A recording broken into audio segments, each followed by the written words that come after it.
Well, greetings to you, friends, and we're still continuing in the first book of John and the first letter of the first epistle of John, and we're in chapter 4. Now, I'm using today the NIV because what I find is the authorized version is perfect for me, but it's probably a little bit easier for you to understand if I use a more modern translation. I don't find sometimes they don't agree with each other, but I think in this case they do. So, John, and don't forget, this is John the Apostle, and last time I spoke I did relate to the fact that this is the John who did go to Ephesus and apparently took Mary, the mother of Jesus, with him there, because if you remember, Jesus had committed his mother to John's care. He's also the John that was in Patmos and wrote the Revelation. And it's quite interesting because I've been to Ephesus and to Patmos, and I got the boat from Ephesus to get out to Patmos, so I know what he must have done. Anyway, so he starts off the 4th chapter like this, and he says, "Dear friends, do not believe every spirit, but test the spirits to see whether they are from God, because many false prophets have gone out into the world. And this is how you can recognize the Spirit of God. Every spirit that acknowledges that Jesus Christ has come in the flesh is from God." Now, you've got to realize that there are two senses here in which John is using the word spirit. He says, don't believe every spirit, because he's saying test the spirits, that is the spirit within the prophets, because he says there are many false prophets. And if there were many false prophets in the time that John was writing, which was in the 1st century of the church, then there must be many more today.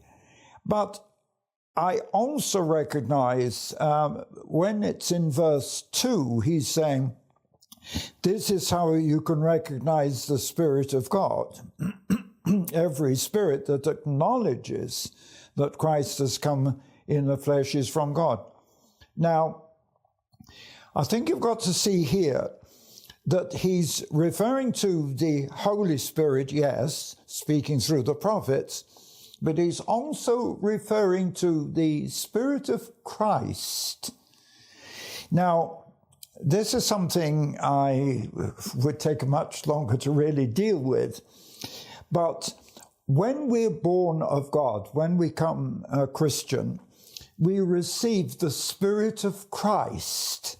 We're born as children of God, sons of God, daughters of God, and at that moment, we received the Spirit that Christ had. And that is not the same as the Holy Spirit. So you've got to be very careful. There is a clear distinction here.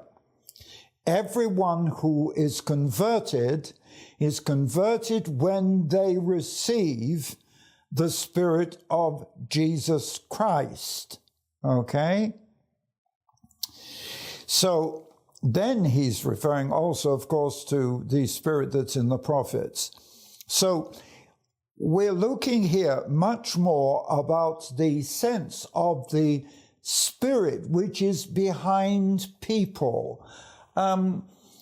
In English, we often refer to this in the way that we say the kind of spirit that's motivating them, or we're looking at how the spirit really affects people's spirit, because after all, we are 3-part human beings. You know, we're body, soul, and spirit. That's what makes us different in creation, that we are body, soul, and spirit. And so the spirit part of us is what John is talking about.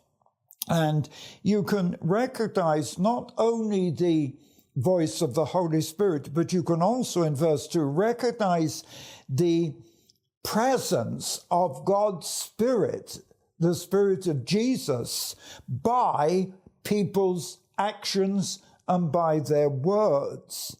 So here you're getting quite clearly a differentiation between the human spirit, which we're born with, and God's Spirit that we receive at conversion. And that's why he comes on in verse 3, and he puts it like this. He says, every spirit that does not acknowledge Jesus is not from God.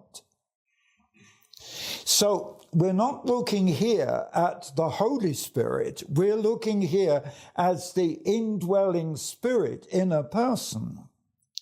And every person who in their spirit does not recognize Jesus is not from God.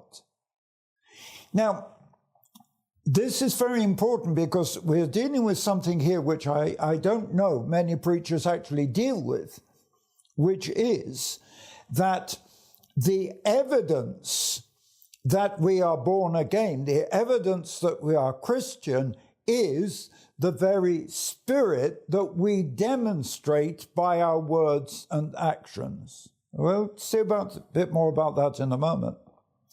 Because he goes on in verse 3 and says that this is the spirit of the antichrist, the spirit that does not acknowledge Jesus is from God. This is the spirit of the antichrist. So you're getting something very clear here, and I've never heard a preacher expound this before, and I certainly didn't learn it in Bible college, that in effect, people today can either have the spirit of Christ or the spirit of the Antichrist. Now, this is quite a big thing that we're revealing here, because he said, this is the spirit of the Antichrist, which you have heard is coming, and even now is already in the world.